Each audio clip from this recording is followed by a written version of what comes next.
you. Thank you all. Very inspiring. I'm reminded how important the American dream is and keeping the American dream alive. And it really is this country that has done more to lift people out of poverty, raise the standard of living, while also leading in clean air and clean water. So we're leading the way. So let's dig a little deeper into these issues. I want to go back to Dan Alsacker, and just start at least a couple of questions.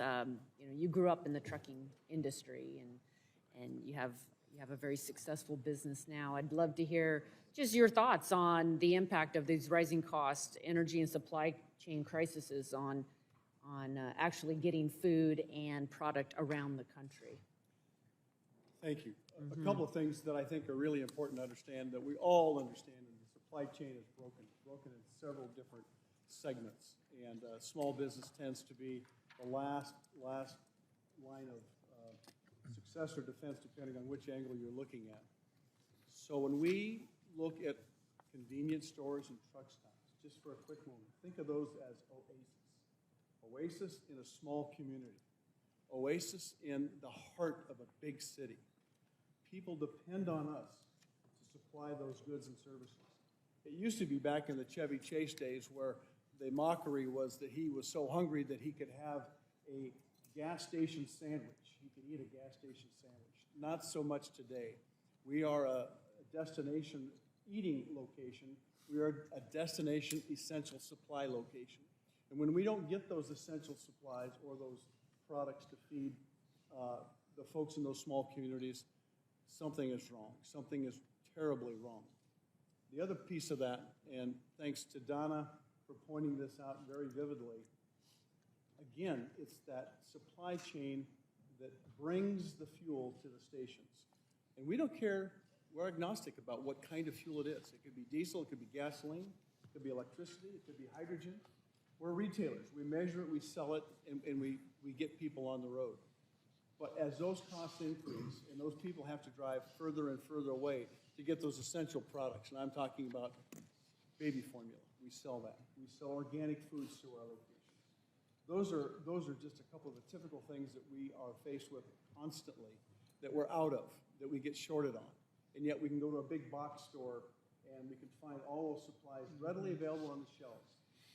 You may have heard of Robinson Patman, and I will be one of those guys to stand up and say, yep, I was the guy, or was at least part of the team that brought that subject back up again. Big box people we get run over by them all the time for supply inventories.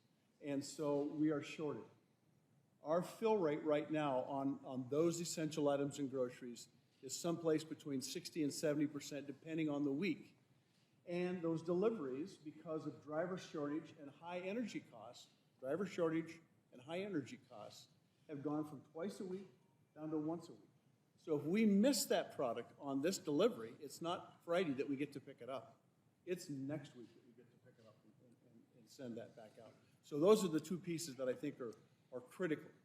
And one little item that probably does sneak by on all occasions is the charges credit card companies, Visa, MasterCard, charge.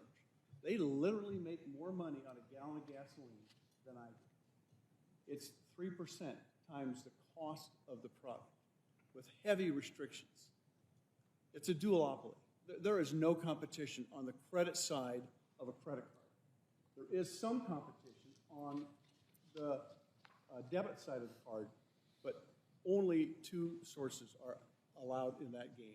So it's important that we understand the different pieces, I think, that come together that drive the poverty level down further and further and further. Thank you. Yep, very good. David, I wanted to follow up.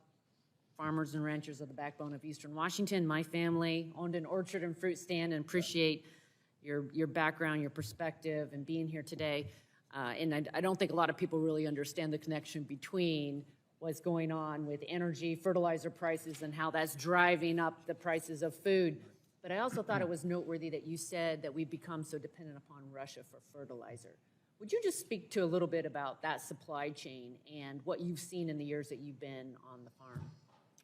Well, the East Coast supply of liquid nitrogen for years has come from Russia and Belarus, and I think because of the war in Ukraine and some other political problems with Belarus, both of those supplies stopped.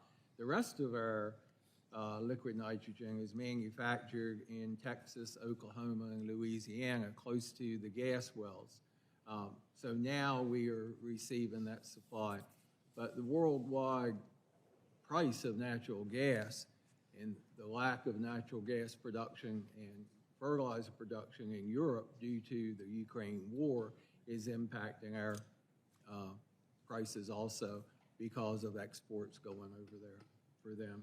And one of our big problems, just the transportation cost increases and the lack of trucks for delivering potatoes. Boston is one of our largest markets. We normally ship 2-3 tractor trailer loads a day, and many days this summer in our peak season, we couldn't find the trucks to haul up there.